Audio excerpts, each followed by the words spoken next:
Indawo yakwaJike Joe eMgungundlovu ichazwa njengaleyo engehlelwa umshophi noma yinini.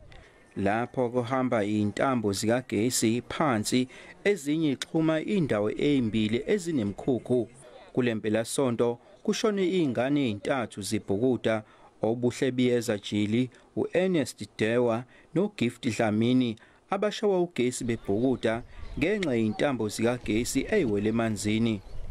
Ngicela ukuthi manje umasipala sisiza sinike ama-RDP lesithembise wena eminyakeni ewu-5 eyadlula.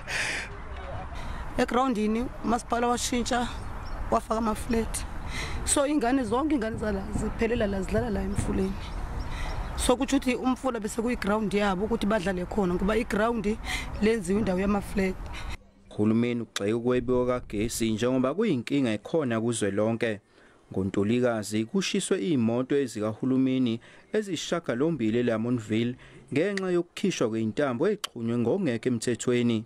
Umasipala ekhuphe imali wayothenga leyo mali idliwe ngalendlela edliwa ngayo ngabantu abeba i-electricity.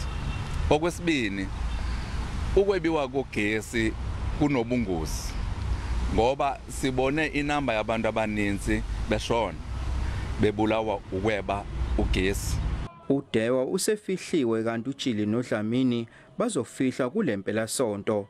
Ezindabeni ze-SABC nginguVusi Khumalo eMgungundlovu.